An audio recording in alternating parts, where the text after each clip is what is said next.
Olá pessoal, espero que estejam todos bem. Quero falar um pouquinho hoje com vocês sobre a responsabilidade dos gestores da APAE. Por volta da década de 1950, as instituições sem fins lucrativos eram vistas como marginais na cultura americana, onde a parte representativa da sociedade era dominada pelo governo, chamado de primeiro setor, e pelas grandes empresas, chamados de segundo setor. Essa visão desqualificada do chamado terceiro setor foi mudando a partir do momento em que um número crescente de pessoas começou a se engajar nos programas assistenciais. Para se ter uma ideia, na década de 1990, 1 em cada 2 americanos adultos servia como voluntário por pelo menos 3 horas semanais. Por outro lado, as instituições sem fins lucrativos abominavam todo o conceito que as ligasse à ideia de empresa. Por isso, até mesmo a palavra gerência, que leva a palavra gestão, era totalmente repudiada.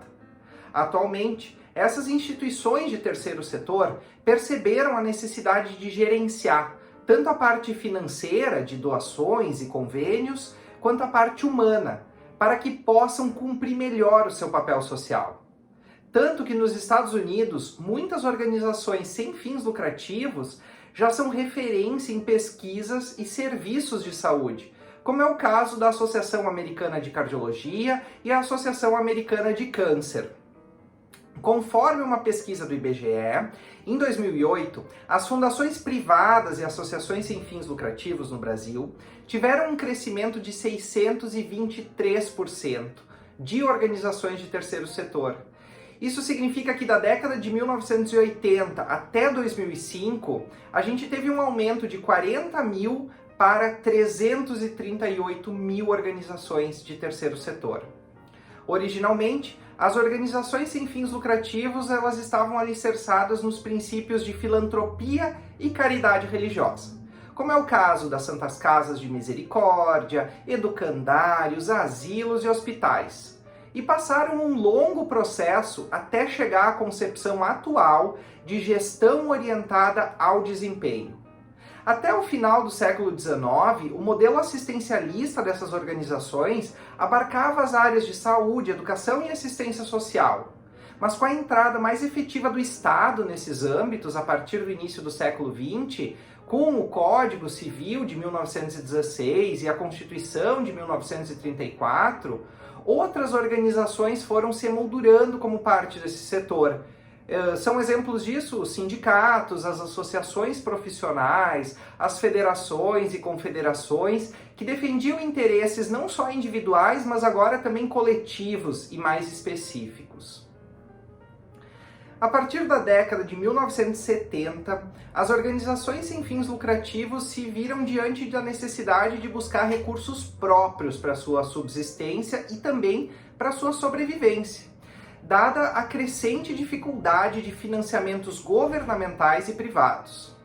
Dessa necessidade econômica, surge a necessidade do conhecimento administrativo sobre como reter, manter e aplicar esses recursos. Ao final da década de 1990, surge o conceito de responsabilidade social, onde as empresas privadas lançam indicadores de avaliação de suas próprias fundações assistenciais. Esse modelo de atuação empresarial e a inserção da visão de mercado no terceiro setor vieram a reforçar a tendência de modernização e profissionalização das organizações sem fins lucrativos como um todo. Esse processo histórico garantiu amadurecimento ao terceiro setor, que atualmente percebe a crescente necessidade de melhoria em sua transparência, certificação, credibilidade, gestão e profissionalização. Esse crescimento, entretanto, levou o trabalho dos gestores nas organizações sem fins lucrativos a se desenvolver em um contexto caracterizado principalmente pela ambiguidade dos desafios e as incertezas decorrentes da instabilidade financeira.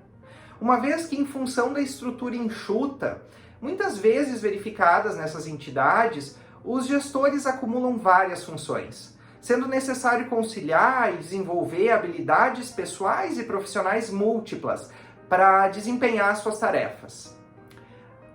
A estrutura organizacional das APAES é composta por diretoria executiva, conselho fiscal, conselho de administração, conselho consultivo e autodefensores. Todas as APAES têm como missão promover e articular ações de defesa de direitos, prevenção, orientações, prestação de serviços, apoio às famílias, direcionadas à melhoria da qualidade de vida das pessoas com deficiência e à construção de uma sociedade mais justa e solidária. Assim, seus gestores têm responsabilidade para atingir a missão da APAE, buscando constituir uma equipe multidisciplinar a fim de auxiliá-los a gerir de maneira eficiente, responsável e efetiva.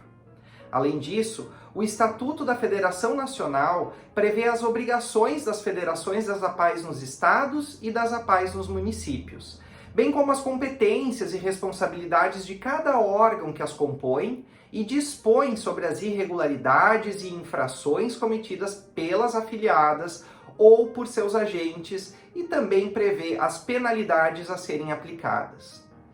Convido vocês a conhecerem esses documentos que estão no nosso roteiro de aprendizagem e desempenham com maior destreza, conhecendo esses documentos, as suas atribuições e responsabilidades.